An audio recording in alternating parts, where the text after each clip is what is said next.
What is going on, you guys? Alex Chasen back here with a brand new video, and today I want to talk about some of the most surprising and disappointing players so far this NBA season. Last week we talked about some of the most surprising and disappointing teams so far this year, but today is all about the players' side of things. And we're going to jump right into it, starting off with the disappointing players. I have about 7 guys for each category, and the first one I want to talk about is Bam Adebayo and Jimmy Butler, both of them actually. So we're going to start off with Bam. I do not understand what the Heat are trying to do with Bam Adebayo. In very simple terms, why are they having him space the floor? He is taking about 2.5 threes a game, and he can't even make one of them a game. Why? He is shooting 18% from 3. Why not just keep him doing what he's good at, banging down low and hitting his mid-range shots? I do not understand what Erik Spoelstra is trying to accomplish with having Bam Adebayo hang around the perimeter. I don't get it. He's also just not shooting a great percentage at all, 38% from the field. I do not understand what the Miami Heat are doing with the Bam Adebayo game plan. Yes, some of it is him not hitting his shot so far this year. He definitely is struggling, but also game planning him to space the floor, I don't get it. The only good thing right now going on in Miami is they have Tyler Herro officially becoming that number 1 option on this team, and he looks pretty good. Because on the contrary, Jimmy Butler does not look that good. It looks like his age is finally catching up with him. What is he now, 35 years old? Yeah, he's 35 years old, and he's averaging 16 points per game. He's shooting 47% from the field. He is shooting 15% from 3. It's not like the three-point shot was ever his game. He just really hit it in those clutch moments in the playoffs. That was really the time where he came alive from 3. But either way, this is a big year for Jimmy Butler. This is a contract year. Pat Riley did not pay Jimmy Butler because he wanted to see what he would do this year before he gave him a large bag. He's not earning any penny of that. And as of right now, he's either going to get traded at the trade deadline or he is going to be a member of a new team next season. He is not playing good ball right now at all. Next up is Tyrese Haliburton, and I will give him some slack. He has started to turn it around. He's been putting up some big games as of late, but then it follows with some duds. His last 5 games, he has put up 25 points, 17 points, and then 6 points. That's a dud. And then he bounces back with a 35-point game. But overall this season, he has been really inconsistent like that, and it's what led to the very average record for the Indiana Pacers right now. I thought they'd come out hot. I thought they'd be kind of what the Cavs are doing. Maybe not undefeated, but that's kind of the expectations I had for this team. And you're seeing guys like Bennedict Mathurin stepping up. He's averaging around 20 points per game. He looks really, really good as well. But for Tyrese Haliburton, it's not the case, and it's led definitely to some of their struggles so far this year. He's averaging 17 points per game. He's shooting 40% from the field. And the worst part about all of this, he is shooting atrociously from 3. 27% from 3, and he's shooting 8 of them a game. He's shooting 8, and he's shooting 27% from 3. When you're doing that, you're going to shoot your team out of some games, and he's definitely done that so far this year. He's also only averaging 8 assists a game. I didn't really think he'd regress on the assist factor, the playmaking factor, but he's done that as well. Tyrese Haliburton, yes, he's had some of those big games, like I said, those bounce-back games, but it usually has been followed up with a real dud and disappointment game that ultimately leads to a Pacers loss. And so far this year, I'm just not very impressed with Tyrese Haliburton. Another disappointment has to be Jamal Murray. He is very similar to Tyrese Haliburton in the way of he'll have a great game, and then a dud game, and then a great game, and then a great game, and then a terrible game, and that's really been the story of Jamal Murray's season so far. We are waiting for 2023 playoff Jamal Murray to come alive, and it just hasn't. Last year was a very solid year throughout the year, but wasn't like that, big growth year we were looking for in the playoffs. Of course, he had his moments, but then against the Timberwolves, he looked terrible.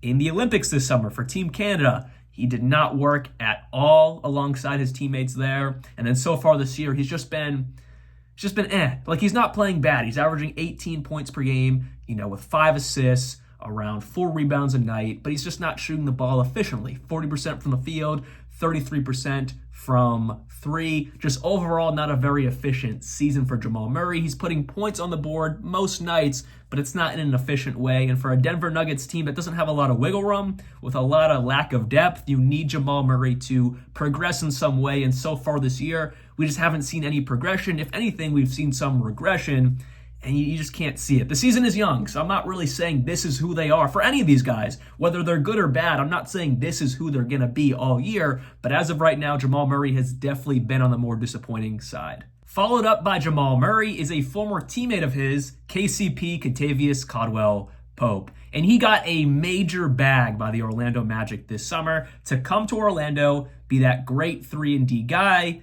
And so far, his defense has looked great. That's never going to waver. But his offensive game, it's been a real dud. Yeah, he's giving them 7 points a night. That's solid. I mean, he doesn't really need to be a huge scorer for this team when you have guys like Paolo and Franz. Now, with the absence of Paolo, I would hope KCP can get his production up a bit more. But the reason why he's on the disappointing side of things is he's shooting 32% from the field, and then his specialty, that three-point shot, on 4.5 attempts a night, he is shooting 21% from three. They obviously need much better efficiency from KCP. And again, with the absence of Paolo Banchero for a bit, KCP's got to step it up. And he just looks kind of awkward. I know it's a new team. He was in Denver for a bit, and you're playing with one of the best players in the world with Jokic. He can make anyone look good around him. Different situation now, but you did this in LA. You've done this prior wherever you've been in your career. Well, I guess in LA he did have LeBron. So maybe he just looks really, really good when he has great superstars around him. I don't know, but he has to figure it out in Orlando. And I know it's a new situation, so I'll give him some slack on that. But man, you're a shooter. Throw that thing up. And you would think in an offense where it's very, very drive to the rack focused, you have that one guy who is a three-point specialist in KCP, drive and kick it to him.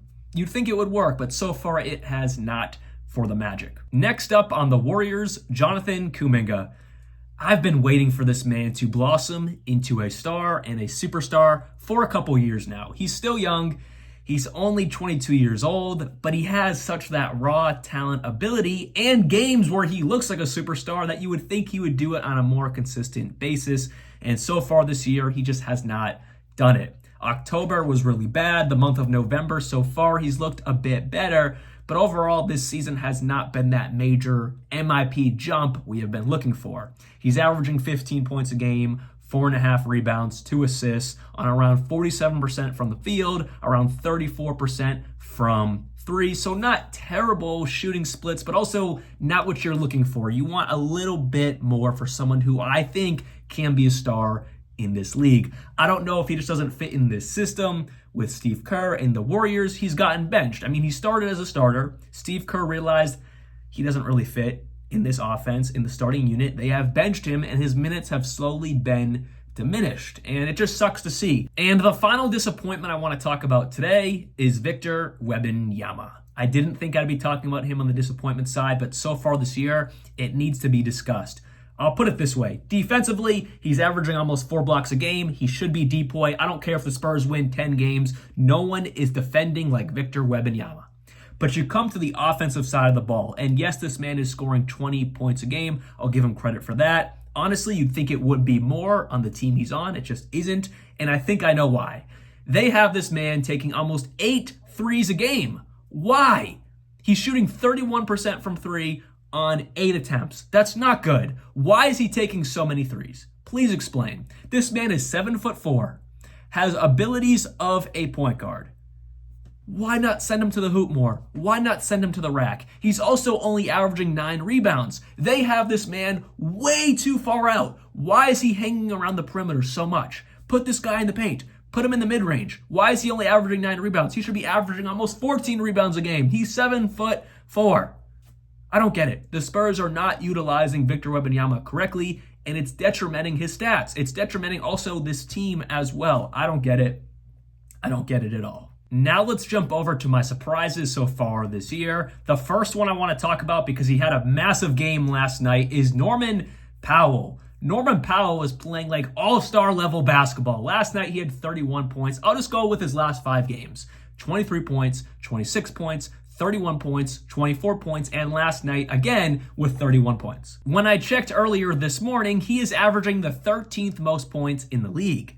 This man is balling out of his mind at 26 points per game, 3.5 rebounds, 2.5 assists, 52% from the field, and 50% from three. This man is single-handedly the best player on the Clippers right now.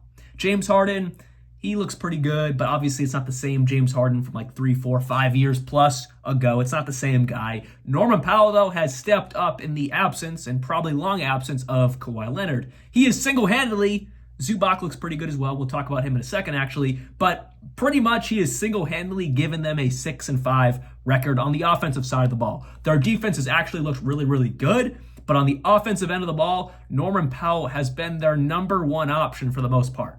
Crazy to say, but I'm all for it.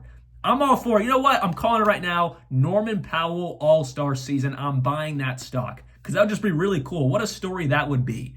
That'd be awesome to see. And since I just mentioned his name, we'll keep it with the Clippers and let's talk about Zubac. He has looked tremendous. 17 points per game, 13 rebounds a night, 2.5 assists, shooting around 60% from the field. Maybe just get that up a little bit since he's really just taking all his shots in the low post. But either way, he has looked incredible. I'm not trying to nitpick. He is a surprise because he is playing awesome. Like 17 points a night, just compared to last year where he averaged 12 points a game. He could definitely be in MIP conversations. He got everything up so far this year. Last year, he averaged 9 rebounds. That's up to 13. Last year, he averaged around 12 points per game. That's up to 17 points per game. Last year, he averaged 1.5 assists. That's 2.5 assists now. Overall, everything but his shooting percentage, which could be a little higher, but he's taking more shots now than he ever has in his entire career. But overall, Zubac is playing tremendous basketball. And then on the defensive end, 1.5 blocks a night as well, almost 1 steal a game, very low turnover. He is playing very clean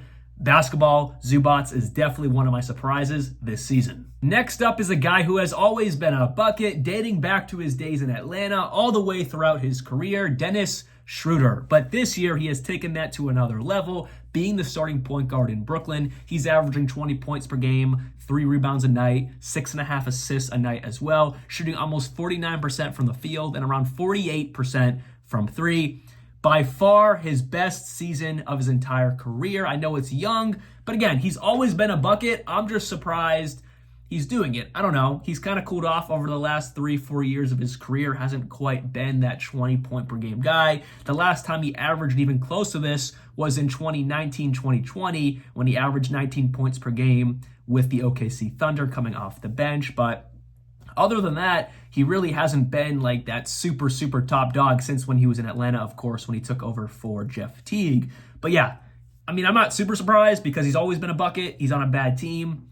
So he's doing his job. He'll probably get traded at the deadline to an even better team, or not an even better team, just a good team, because Brooklyn, they're playing good ball right now, but I don't know how long that will last. And yeah, shout out Dennis Schroeder. Now let's talk about the man himself, Grady Dick. You usually see a little bit of improvement your second year in the NBA, or you might even see a regression year your second year in the NBA. But for Grady Dick, he has doubled his points per game. He went from 9 points per game his rookie year up to now averaging almost 19 points per game. Grady Dick is taking over. 19 points a night, 2.5 rebounds, 2.5 assists, shooting 46% from the field, 37% from three. And now with the absence of Scottie Barnes for a bit, Grady Dick is only going to continue his success so far this season. I didn't see this coming. Like, honestly, I thought there would be improvement, but doubling your points per game, playing relatively efficient basketball, shout out Grady Dick. He is playing really good ball so far this year. And again, it sucks to see someone like Scottie Barnes go down, but it's only going to help the growth of Grady Dick even more. Now let's discuss DeMar DeRozan. You're probably wondering, why are we talking about a star, even a low-level superstar in the NBA? I just didn't think he was going to be this good anymore. I thought with De'Aaron Fox, Domantas Sabonis, Malik Monk off the bench, the emergence of Keegan Murray, I thought DeMar DeRozan would take a little bit of a step back. But if anything, he's gotten better. He's averaging 25 points per game, 4 rebounds, 4 assists, shooting 52% from the field, shooting 40% from three, which is by far a career high for DeMar DeRozan, never been known to be a three-point shooter. Granted, he's not taking many, but he's shooting a very high percentage from that three. So DeMar DeRozan is doing his job to the fullest. I mean, I think it's more on me for just not believing in him anymore. I mean, he is 35 years old, and I thought in this system he would take a little bit of a step back. even willingly step back because he is getting older and maybe he wanted to give more of the reins to Fox, Sabonis, Keegan Murray, those types of guys. But man, he's still playing just as good as he always has, so good for him. He is definitely one of my surprises so far this year. Moving on, and I've talked about him so much in videos lately, so I'm not going to stick on him for too long, but Buddy Hield, he is killing it in Golden State. He is Steph Curry's new Klay Thompson. Honestly, he's playing better than Klay Thompson, especially now Klay Thompson. 18 points per game, 4.5 rebounds, 2 assists a night, shooting 50% from the field and 49% from three. There's nothing more you could have ever asked for from someone like Buddy Hield. That's all I'm going to say. I've talked about him in so many videos the last week and a half. He's killing it. He is fitting into this rotation perfectly. He is playing alongside Steph Curry perfectly. And also, Steph Curry is opening up Buddy Hield's game to so many other levels. He's playing great ball, and the Warriors are also playing great ball. The last guy I want to talk about today is Christian Braun. He has exceeded every single expectation and thought I have ever had about him. He is playing amazing. He is averaging 16 points per game, shooting 55% from the field, shooting 50% from three, averaging around 5 rebounds a night, 1.5 assists, almost 1 steal a game, almost 1 block a game. Christian Braun is playing perfectly for the Denver Nuggets. This is a team that, in my opinion, really doesn't have much depth, really much proven depth, and that's kind of where I put Christian Braun heading into this season. This is a guy who averaged 4 points per game his rookie year, and then last year, 7 points per game. He has completely jumped to 16 points per game, getting thrown into that starting 5. This is a summer where they lost KCP. The summer before that, they lost Bruce Brown. They needed someone to step up in Denver, and Christian Braun has been that guy. He has been playing amazing. Hopefully he keeps it up, because if he does, he definitely could be an MIP candidate. So with that said, that is all I have for you guys today, and let me know down in the comments below some of your most surprising and disappointing players so far this year. Is it a couple of these guys? Is it all of these guys? Or is it some guys I didn't even talk about today? Let me know your thoughts in the comments below. Hopefully you guys did enjoy today's video. I'll be back very soon, and like always, peace out.